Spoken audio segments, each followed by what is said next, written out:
What's new, what's new? Welcome back to another music interview. My name's Justin the Flora God, and this is the So Who's Up Next podcast, show where we dive into the minds of Justin. What's going on? Oh, shit! I'm sorry. I'm sorry, okay? I'm sorry. Ah, fuck! Ah, sorry!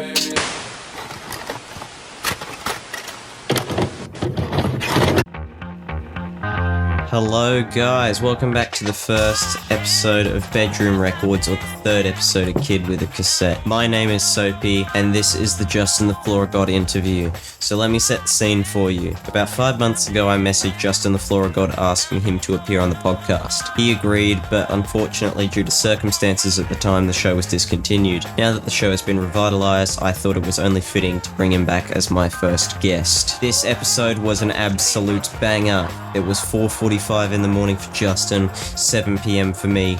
I was drunk, he was waking up, so it was a mix of both worlds. I want to say a big thank you to Justin the Flora God for everything that you've done, not only for me, my music, and the podcast, but also for the work that you put out. Thank you so much for your contribution to society. We really do appreciate it. Now, without further ado, enjoy the live set from Justin the Flora God.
Fast, burning up gas, taking our time, making things last forevermore.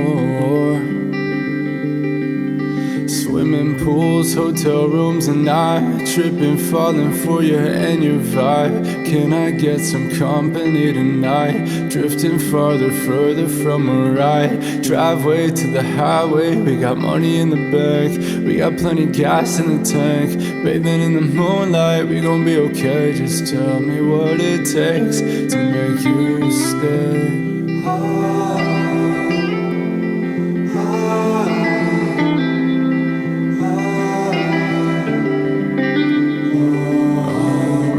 Back, running through the lights. Fuck the trendy opus of the times. Can I get some company tonight? Pages in the story of our lives. I don't wanna wait for a little nirvana. You don't wanna stay in suburbia any longer. We don't gotta lay in bed with that drama. We don't gotta plan, just cash in our options. Driveway to the highway, we got money in the bank, we got plenty gas in the tank. Bathing in the moonlight, we gon' be okay. Just tell me what it takes to make you stay.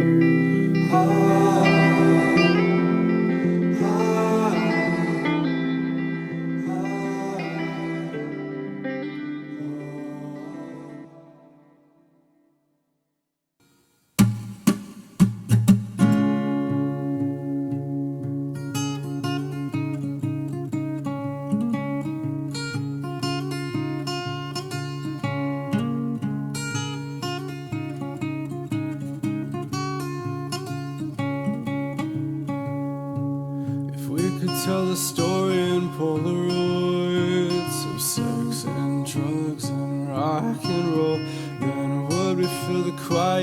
between the noise, with both of our voices in stereo. Yeah, no plan, your car, my cash, our radio song, run away in the dash. No plan, your ride, our passage, the motels and diners, and picturesque movie romance.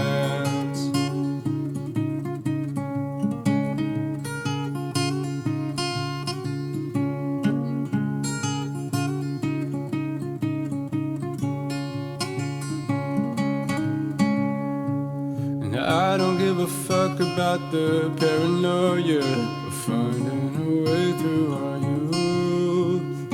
Rain on me, what can I do but enjoy going ghosting with you?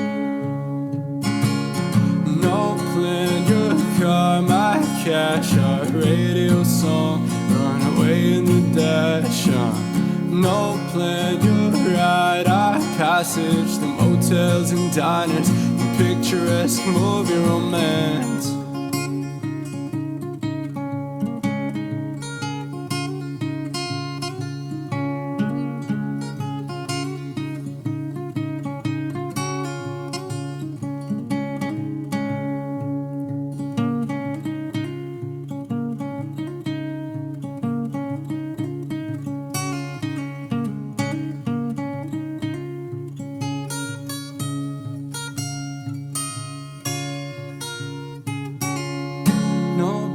Your car, my cash, our radio song, run away in the dash. No plan, your ride, our passage through motels and diners, motels and diners.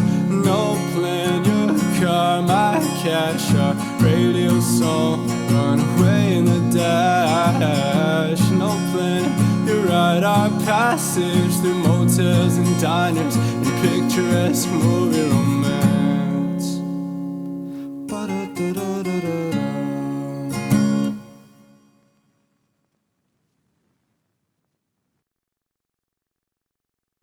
On a side tangent quickly before the episode starts, my microphone and audio equipment during this episode was a little buggy. You may notice some background noise. I have attempted to edit this out as much as possible, however some of it did slip through the cracks. Thankfully, I don't talk much during this interview though. I hope you enjoy. Yeah, this is the first podcast that I've done in like fucking 6 months. Damn. Yeah. Welcome back. Welcome back. Thank you so much. I'll drink to that one. Hey. First podcast back and we're already getting a bit tipsy. Yeah, man. I considered going full Australian and grabbing a beer myself, but I was like, nah. Yeah, maybe don't if it's like 4:45 in the morning. It's stupid early. I can't be doing that. Oh, brother. Oh, man. But yeah, maybe for the part 2. Maybe for part 2, yeah. Yeah, what have you been up to recently, man? Like music-wise, I'm just about done with my new EP, which is really nice. Oh.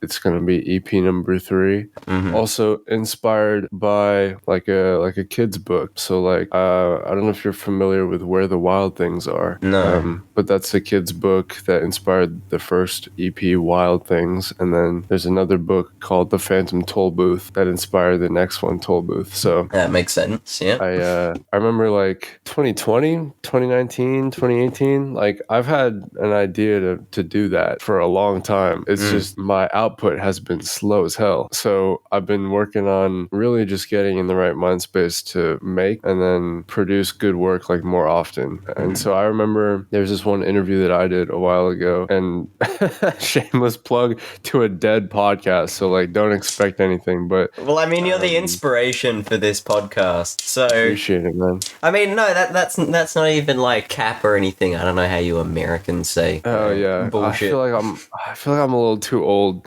to start saying cap, dude. Like, yeah, I'm trying to relate, man. I'm trying to be a part of the American lingo. Yeah, no, I got you. Yes, we do say cap. We do say cap. Pretty gross. EP3, which is just about done, which I'm really excited for. It's gonna be new sound, but the same sound. Because like the first one, it did really well. I think for a first project with no backing. I remember I was in college. It was 2020. I dropped it on my my 21st birthday. And so here, that's the drinking age. So I had a listening party. I invited some people over, hung out with the homies, and then went and got my first beer. I remember it was like a Blue Moon something. And it was disgusting. I cannot stand the taste of alcohol, which will probably offend you. I don't know.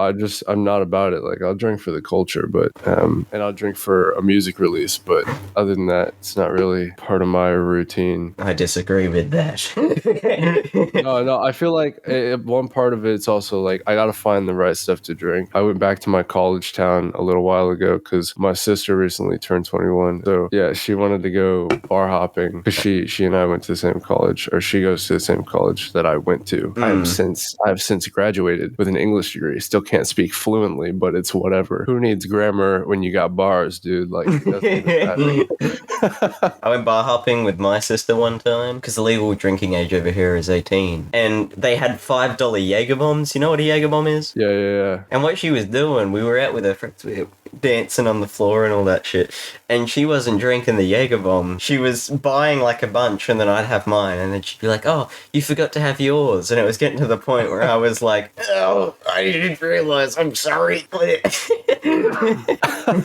Sort of, what was your like younger years like, and you know, how did that sort of form your creative mindset that you still have today? Excellent question, my guy. Let's see. Without being too boring, I was always interested in music, art, and film. I swear that if I wasn't into music, I would definitely be a filmmaker of some kind. I've always been passionate about editing in some capacity, be it audio or video. Every kind of music lesson I feel like I could have at the time, like 8, 9, 10 years old, I did guitar, tried some voice lessons, bounced around between piano, and I started on drums. So it's like, I just wanted to make sounds. And I feel like if I had stuck with one thing, I would have been all right at it. But instead, I got bored and stopped. And it wasn't until like I was 16 or 17 when I got my first guitar again. And I say again because before I borrowed my aunt's guitar, and then like I wanted to pick it back up, but then she asked for it back, and I was like, well, all right, trying to learn that, but it's fine. But yeah, so then I picked it back up in high school, just kind of messed around. And at the time, you know, I wasn't really listening to music. I didn't listen to music super hardcore until I was like around 18 or so, which was strange, I guess, for my trajectory and career path at this point in time. I was listening to a handful of artists, and the biggest question on my mind, other than, I guess, other teenage woes, was literally just, could I make music? And so I got this free software called LMMS. It's horrible. I never fully learned how to use it. It taught me how to make beats a little bit. And so I've had this microphone forever because my parents used to do podcasting. Back when I did podcasting, I was like, I would call myself like a second generation podcaster. It just seems cool to kind of fill in those footsteps. But in a similar arc that my parents went through, I too have since stopped the show, which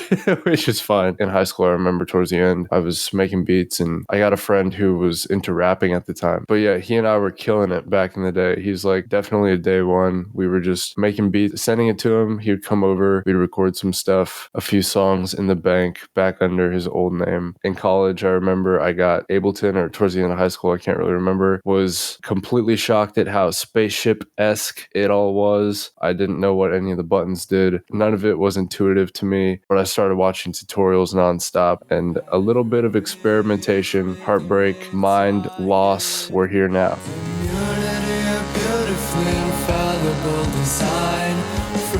Out the money tree, future fantasized. Tell me there's no train you thought if I don't make a mind. If sleeping out of money means waking up without. I mean, you were mentioning that you were picking up the guitar, and I mean, just personally, when I listen to your music, you've kind of got a distinct tone whenever you do the guitars. It's very, you know, indie, sort of pop, dreamy influence. So when did you kind of start first dabbling with the different guitar tones? As far as the acoustic stuff goes, I only have one acoustic, so that's not really a choice. And then also, I know in the final show, you're not going to see behind me, but behind me, I got an amp that you can't really see. It's like like right over here. It's covered in like carpet, I think. And I actually bummed that off a neighbor when I got my first electric. I think what had happened was I'd saved up enough for the guitar, but not enough for like a good enough amp that I would have wanted. So I got the guitar, and then I came back, and my neighbor who plays bass, I don't know to what capacity. I wish I could have known him more musically. I guess we just kind of see each other, but he was getting rid of this one amp. So I got the amp, started using it. It's the only thing I've ever really used. So all of my tones have been produced by one amp. There are 4 different modes, all of which I don't still fully understand. They're just cool noises to me. Maybe one day I can get into pedals. I feel like that'd be really cool, or get some plug-in that I can manipulate digital pedals, because I feel like that could be really rewarding as well. I just haven't really looked into it. But yeah, going back to your younger years, is there something that you sort of found yourself fascinated with in particular? Did you ever find yourself with a specific drive and just the ability to push yourself that little bit further on a particular subject? I kind of had a weird, like woo-woo hippie shit kind of upbringing.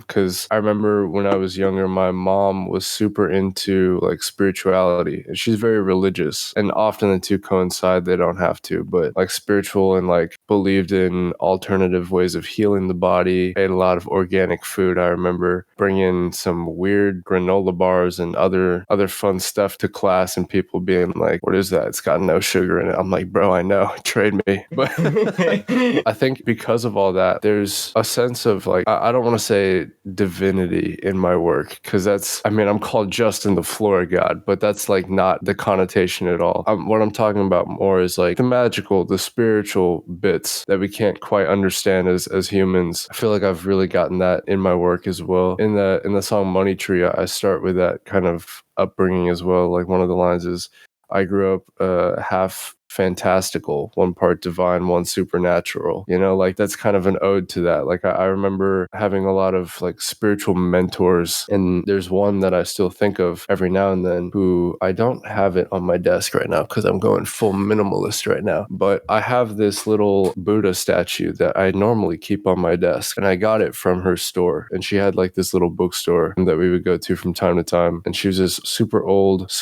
lady, like 80s pushing 90. I don't know, I don't remember, but I just remember like being in that space was like, sounds like she was giving little kids drugs, but nah, it was just a cool space. And so I don't know if you've ever heard of Qigong, but it's supposed to be this like one part yoga, one part I can use the force with my mind type of exercise. But like I remember going to a conference somewhere in my town with my mom at some point, like when I was really young. And so that, I don't know, just all that kind of stuff has led me to just explore what can't be seen in my work. And so I remember one of the biggest influences, I guess, currently on my outlook has been this book called Big Magic by Elizabeth Gilbert. Well, one of the white girl creative Bibles is what I would say, but it's got a lot of really cool ideas. Like that ideas themselves are actually like living things to some extent, and they float from human to human. And if you have an idea, maybe it's not really yours, maybe it's just kind of out there, right? Like she personifies them, or she'll say that the idea asks whether or not it be made by you, or whether or not you can make it. Then if you accept or reject it, the idea will stay with you or move on. And so I just like that idea because it's just a really cool way to think about creativity, as it being kind of not your fault if you can't show up on certain days, because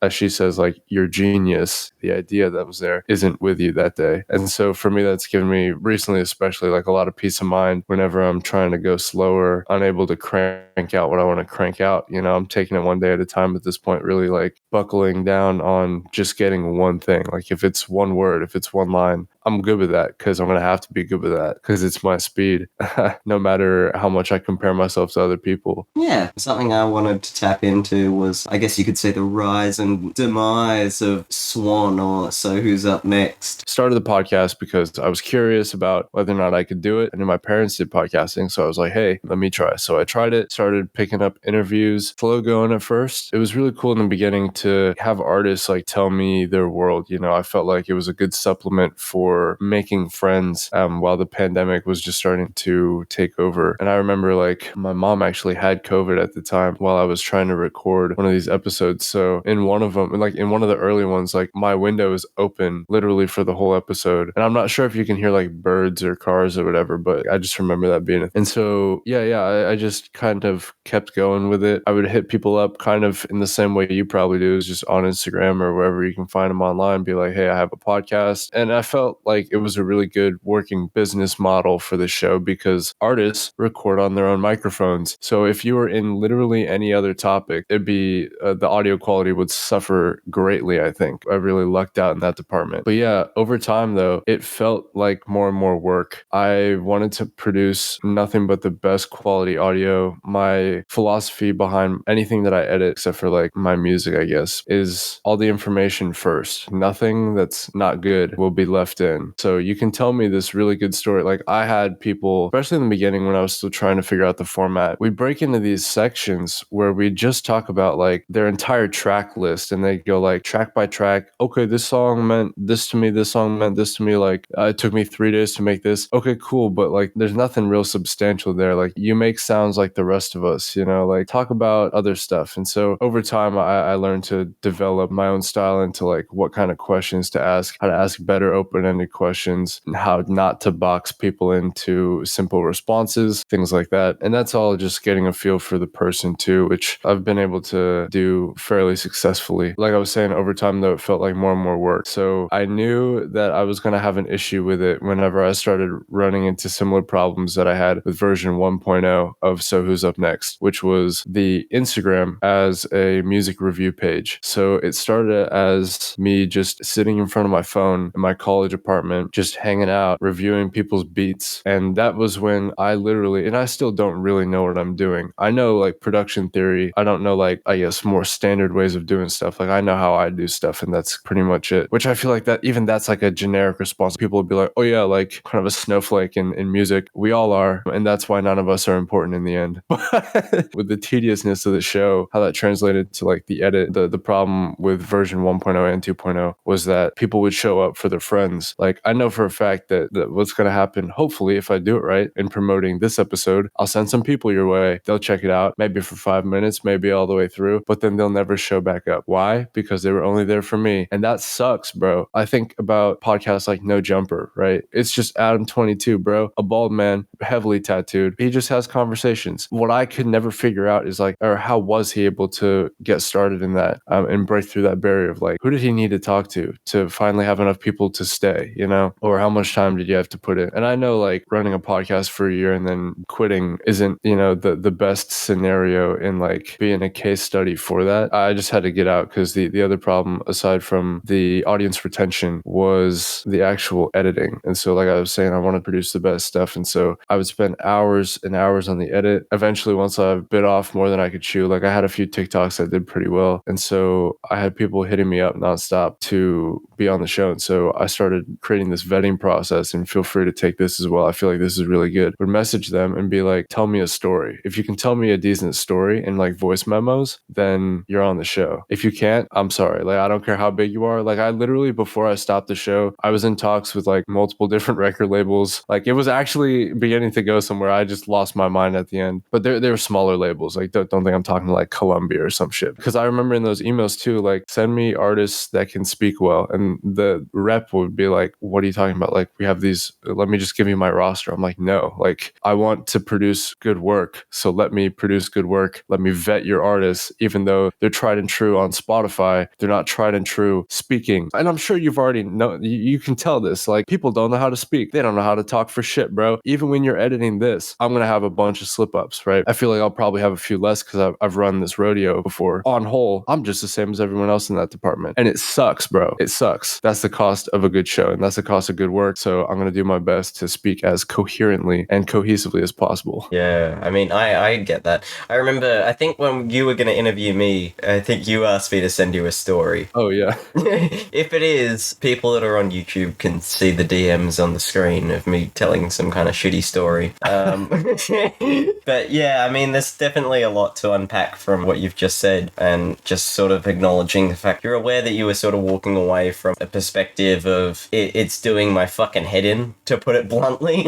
Like this is just done and dusted. Whether or not, you know, you ended up going somewhere from it, at the end of the day, you know that you've inspired at least one person or multiple people through the arts and the crafts that you do. Kind of deviating from the sad death. That's the cost of growing, man. I don't think it's sad in the slightest. Like I don't miss it, to be honest, either. Like it's great not having 20 bosses breathe down your neck about like, can I get my artist on your show? When's our episode coming out? Like I missed when people hit me up for my music and I didn't want to be known as that podcast guy, which I'm thankful that this podcast is after I ended SWUN, because this is like, we're talking about the podcast now, but like it's majority music, you know, it's majority like, who am I as the artist? That's what I wanted. Because I did like, I don't know, 4 or 5 interviews in 2021. That was sick. But in each one, they introduced me as like the podcast guy. And I'm like, bro, I'm an artist first. Let my music shine and my words come second, even if comparatively I might have been better at conversation,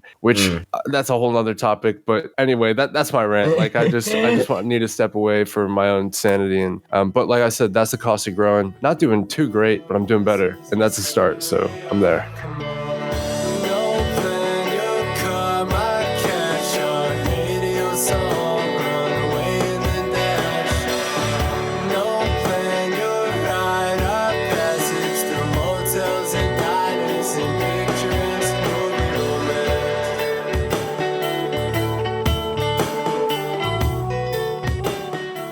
Yeah, of course. I mean, you're dusting off that pile, you know, new era. Exactly. But kind of deviating back towards the music. I've noticed that every time I listen to your music, particularly Money Tree, you know, everything has got this really nice crisp level of polish that I find very hard to see with call yourself a bedroom artist. So how do you sort of achieve that, and what are your sort of goals when you're going and mixing and mastering a song? This is a fantastic question, my guy, because 2 mindsets exist in the world of anything: fixed and growth. And they're exactly what they sound like. The reason, I think, for my continuous improvement, that every time I sit down to create, I always apply an internal pressure to be better than I've ever been before. And whether or not that's true in the final output, like EP2 Toll Booth was, I think, worse. Not actually production-wise, but everything else-wise, which is why it didn't perform as well as the first one. But just asking myself that question of like, how can I make what I'm working on now better than literally everything I've done before it? And if I can't answer that question in how I'm producing that song, then it's a waste. It's not a waste. It's a lost cause. It's go again. It's run it back. It's ask the question again with a different context tomorrow. What that's translated to is like really hyper focusing on specific things. Recently, I've been focusing up on my vocal production. What that looked like for me was transitioning from a free auto-tune to a paid auto-tune, and actually investing in that part of my production, because I know for a fact that my voice is not a lot of other people's voices, in that I can't really sing. I rely heavily on auto-tune, or probably a bit more heavily than I would like to. And so to compensate, I've also got this new plugin, this Melodyne stuff. So one part that, right? So it's like, what can I do on the production end that I know can tweak things? But if the recording's not solid, then it's not solid, right? You got to be able to actually rock the mic as well. And so the physical part for me was to really spend time with what I'm trying to do and make sure I get it right before I move on, which can be good or bad for the drafting process. I feel like when I'm trying to get ideas across, it doesn't really cause any friction. But whenever I actually go to record, like I'll spend a whole day getting 2 lines right, like a whole day. Before, like a year or 2 ago, it'd be like a week, right? So that's improvement. When you're asking yourself more specific questions on how can I get this bass tone that I really like, where there's a little bit of high-end sparkle, but also enough body to blow your ears off. That's a specific question, right? I want to know how I can rock. In my case, I use Serum, which is, I mean, I'm sure you know what that is, but for anyone else, it's like this plugin that's a digital synthesizer. It's got all these knobs. It's like a spaceship within a spaceship, because Ableton is also a spaceship. You twist enough knobs, you learn enough sound design by accident, right? You don't even have to know what you're doing. You don't have to watch tutorials to learn this shit. It's literally trial and error with an open mind, growth mindset. How can I be better each time I twist this knob, if I can do it with more intention, if I can couple it with a twisting of another knob, you know, like it's just inputs. It's all inputs. It's science, dude.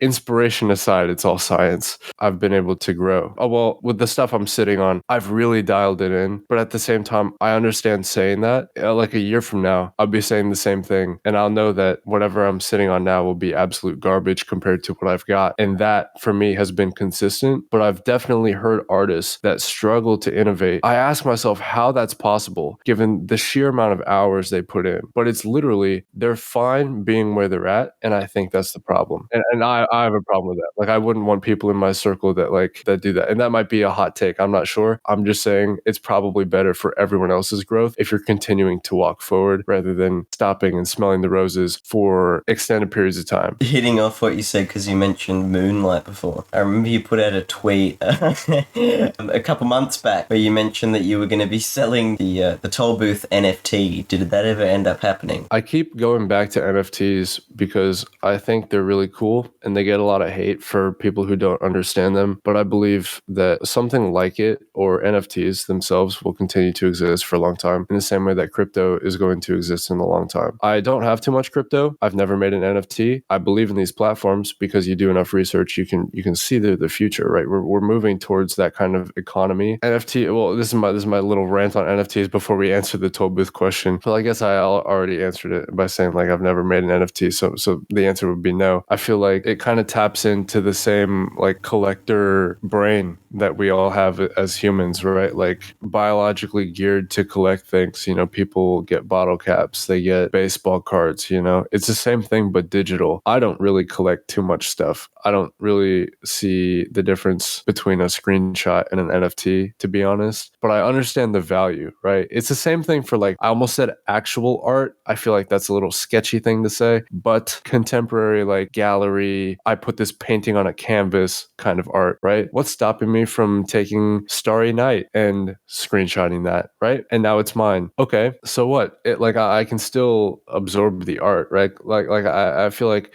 there might be a level of pretentiousness I might have been foregoing to just screenshot it. But if that's all art is to you anyway, or visual art is to you anyway, then why look further? You know, like just let people do what they're going to do and then take part if it'll benefit you. I see maybe not a toll booth cloud in the future, but definitely NFTs in the future. I wanted to do it for the last Mitch release too. That's my side project, Trap Metal. Mitch, lowercase Mitch with a dot at the end. I wanted to actually drop alternative album covers or versions of the song as NFTs, but I didn't feel like I had enough people listening to warrant that kind of production. But I did hype people up on my story though, so I feel like that's maybe some potential. Yeah. But yeah, I don't know. NFTs, toll booth cloud, not a thing. So you actually took the next question out of my mouth, which was going to be talking about your Mitch persona. So can you sort of tell me about how that was born and the latest project you've just put out? Yeah, so I remember one of the other, aside from this show being my new favorite interview, by the way, the Mitch stuff came about because I was curious. At the time, I was listening to Corpse, right? And so, do you know who Corpse is? You know who Corpse is. Of course, yeah. Man, Yeah. I it's not my first radio, mate. I'm seasoned here, there, and everywhere with salt and pepper. All right. That's true. I just didn't know how internety your music taste went in that department. I think we talked about this the other day. About we did. Yeah. That's why I'm bringing it back up for context here. My cousin put me on Corpse's music. I listened to it. I was like, why does this sound so sick? And I literally think it's because when I first started listening to music, I got into dubstep, and so like bass sounds to this day always blow my mind. I asked myself, could I make this kind of music? And if so, what would it sound like? I remember I put out the first version of Blood, Death, Revenge, actually under the Flora God name. It's still on my SoundCloud. It's disgusting, but it's a great first start. It's a great first attempt. And so I didn't put too much thought in the production. I was just kind of messing around. But then like a year later, I asked myself, hey, what if I did it again, but better, and actually tried with the production? And so now we have Blood, Death, Revenge 2 under Mitch, the Mitch name on Spotify and other streamers.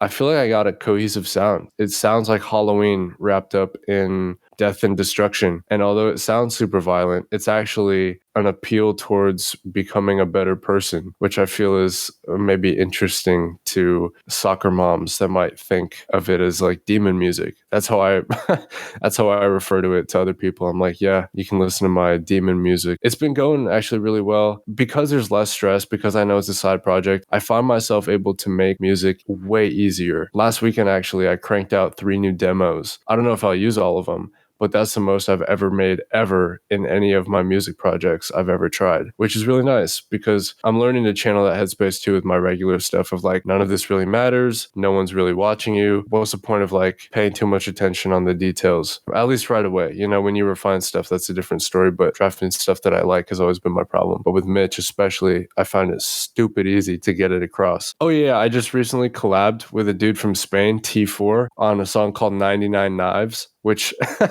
is incredible. I think it's the best thing I've ever produced, main project or side project. The bass absolutely growls and eats your eardrums in the best ways. It's like bass ASMR. I don't listen to a lot of ASMR, but I feel like that's what it would be translatable to. Yeah, it's just a cool sound that I find myself falling more into. And so every time I make something in that genre, I'm like, it's like trap metal, dark rap, whatever you want to call it. I'm always like, how can I take this a step further? How can I make this bloodier, more raw? You know, how can I open up? Because everything I'm talking about is true, but the emotion and the like intention behind it, that's all real, dude. Like you can hear me now. I'm pretty chill. I'm pretty easygoing. There's definitely some darkness within, but at the same time, it's just like fun. It's a good outlet. I'm liking what I'm doing, and I'm going to continue to do it. Yeah, well, I mean, that's the way you should do it. And that's what actually surprised me during our talk the other day, was considering you have this whole Mitch persona. And I was surprised that you actually don't listen to any metal music or anything whatsoever. I need to. It's kind of bad, I think, that I'm not doing that. Is there a particular theme that you are going for with this new EP? Yeah, so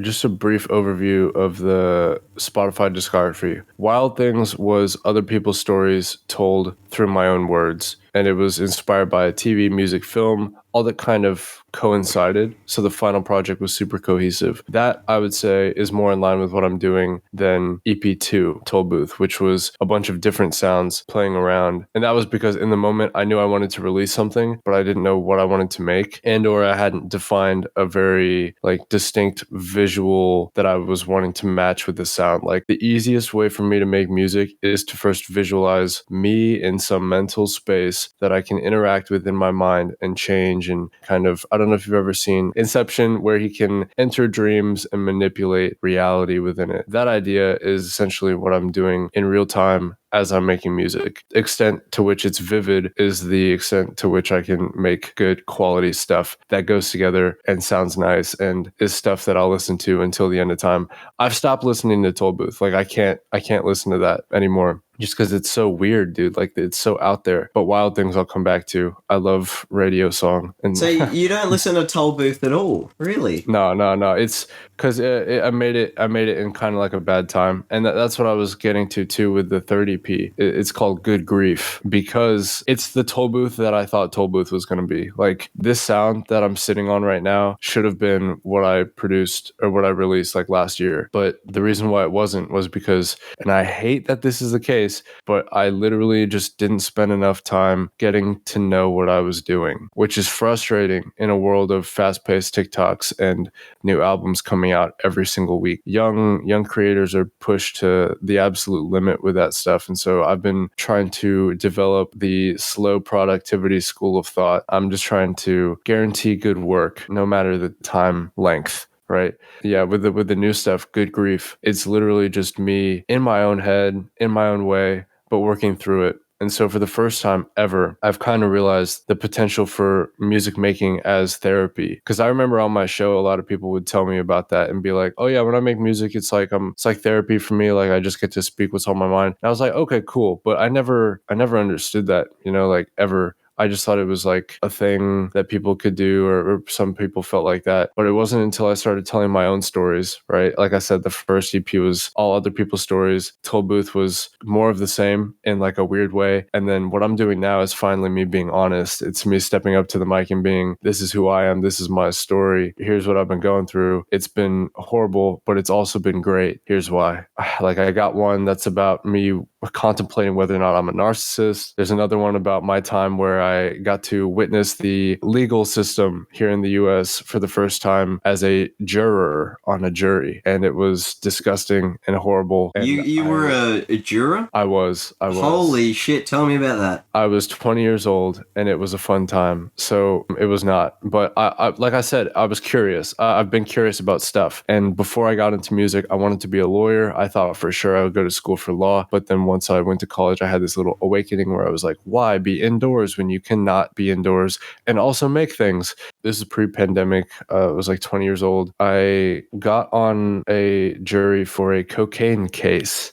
And so I'm just glad it wasn't like murder or kidnapping or rape, some actually bad stuff. Personally, I don't have a problem with drug dealing. The entire time I was on a jury, it was more of, I could have gotten out of it, but I wanted to be there because I wanted to know what it was like. I wouldn't do it again. To anyone who isn't curious enough to actually try it, do not do it. It is a waste of time. You get paid a little. I wasn't like worried about the money or whatever. It was like, or the time. It was more of the experience. And so what I got away from that is that our judicial system, and we've known this for a while as a society, is totally fucked. I got to witness the absolute slaughtering of this poor woman on the bench, or on the stand, got ripped open by scientists, policemen who planted themselves in her wake to be sold drugs to only follow up and arrest her like 20 minutes later. Well, I was thinking two thoughts. Public defenders, the free lawyers we have here, are absolute trash. I could get up there and win the case. Like maybe not that case because it was pretty damning, the evidence, but I would do 4, 5, 6 times the better job. I did debate in high school. I did law in high school. I competed at the national level. I would probably be able to learn enough to do twice the job, 6 times the job, 3 times. I don't know, like a significantly better job. Yeah. For representation. And it was so frustrating because the entire time their only argument was she's just a small fish caught in a big net. And I was like, well, that's true. She also did deal drugs to these cops. And so so she kind of screwed herself in that way. But the entire thing was just sad, man. Like I remember she walked in and she had this shirt on. It was a 2-day trial. Definitely could have taken 1 day, but I guess the logistics of it didn't work out. But I remember on day 1 or day 2, she walked in with this shirt that said like Queen in all sparkles. And or maybe it said princess or something like that. But it was just this like, oh yeah, like this is a character right here. There's a story here. And so I was on the jury. I didn't want to be the speaker to announce, hey, you're guilty. That was someone else. I gave that job to someone else. But I remember it was a cool thing to be there, listen to expert witnesses and see the actual process unfold. Because like in the competitions, it was very similar. That was rewarding to see like, hey, like I was actually playing lawyer for a bit and that was nice. But yeah, it was really cool. So I walked away from that experience being completely disenchanted with the legal system. Then and there solidified any chance I had at going back to school for law or going to law school or doing whatever. I'm still interested in like maybe getting into politics later. Like while I'm young, I definitely want to be a rock star, try to explore that curiosity for a bit. But all that to say that one of the songs on the new EP is telling the story of the little cocaine queen there. Is the song called Cocaine Queen? No. It's called Cocaine, comma, baby, exclamation point.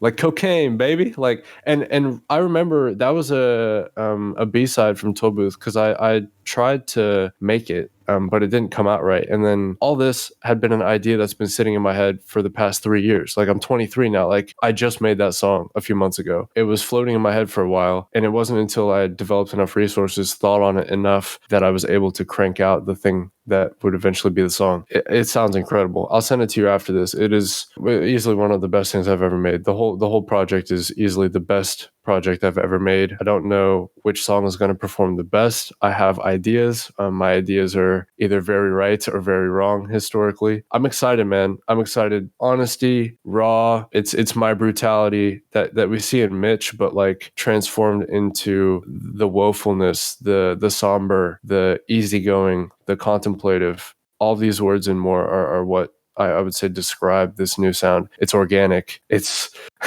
lo-fi. It's everything I've ever been and ever wanted to be so far. So I'm really happy with it. I don't have a date for it. I can't tell you if it's when it's going to be out because I want to plan like better content for it as well. And I have to finish the thing. I'm sitting on the last seed of an idea right now, and I just have to sit down and develop it. I might do that later today now that I'm thinking about it. Oh, dude, I'm so excited. I know you can tell I'm excited, dude. I'm so freaking excited. I'm finally making what I want to make for the first time in a long time. It's incredible.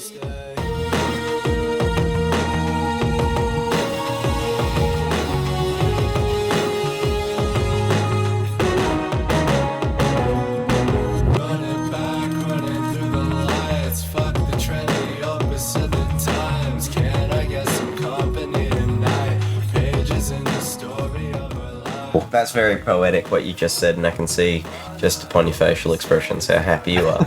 But another thing that I know that you're passionate about is the good old Rocket League. So are you still playing that one? Yes, sir. Yes, sir. I was waiting for this question too. I was there on your first esports game. You remember that? I was sitting there at work, and I was. Real one. Oh yeah. And you didn't even get to play.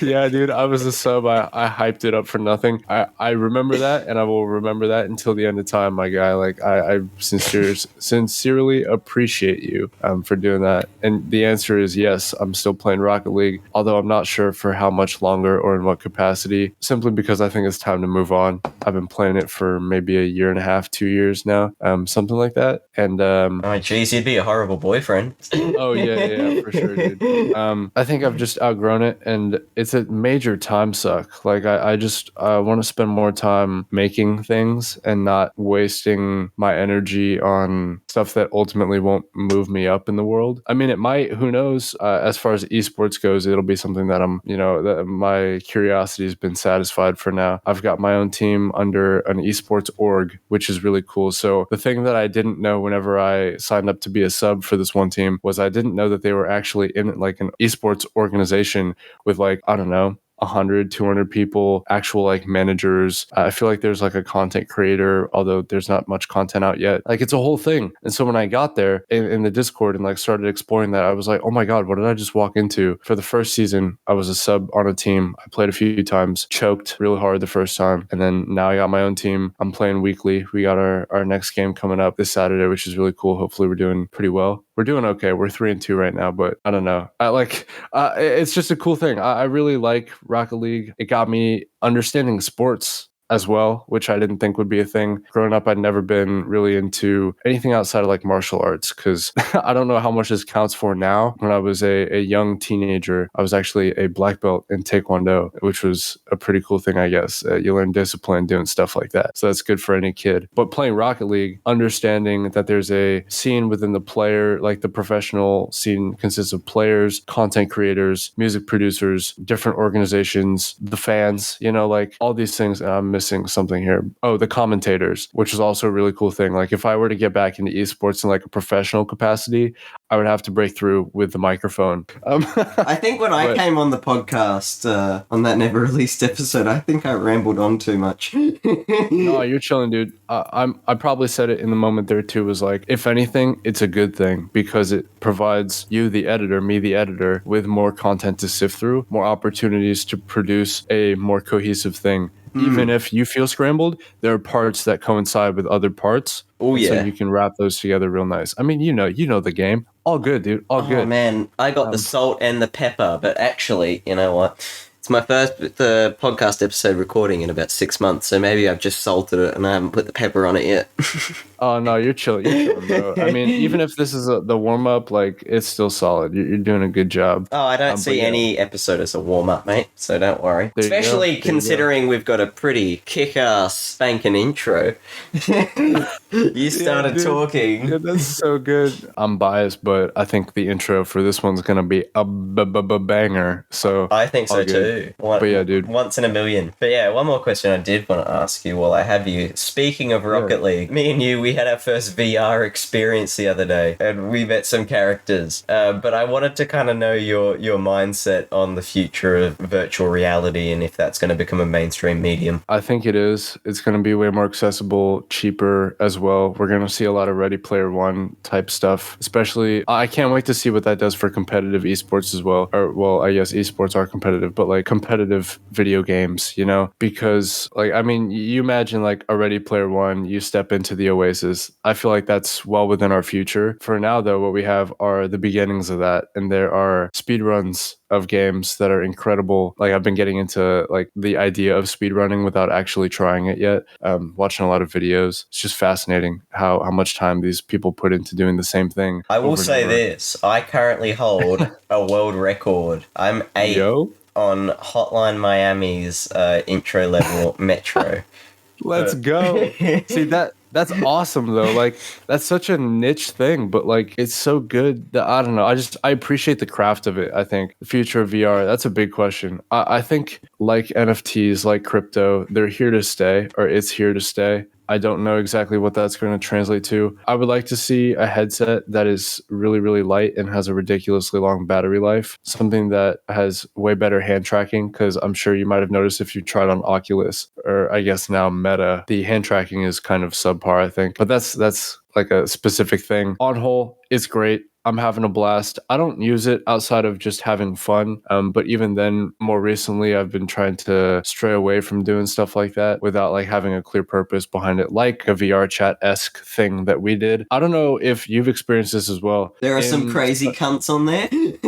not that. I was going to say more what it does to your psychology. Like read something somewhere that said that in VR, how he remembers virtual reality experiences more than him playing video games on a screen. And I find that to be true, dude. I remember like almost everything I want to say about, I mean, granted, it was only like a week and a half ago at this point in time that we did it. I feel like I'll remember that for like a longer time than probably other video game memories, because I remember interacting with stuff. Like we played cornhole, bro. Like that was a thing we did. That's awesome. Yes, I could see you move your hands and you exactly. Like we were chilling on top of the map, dude, on trees. I think I caressed your face. I think you did. I think I grabbed your virtual testicles. I think so too. We're not going to speak on that though too much, but we'll save that for the bedroom. That's we save that for part 2 of the podcast, my guy. But yeah, no. 100 hours of VR later.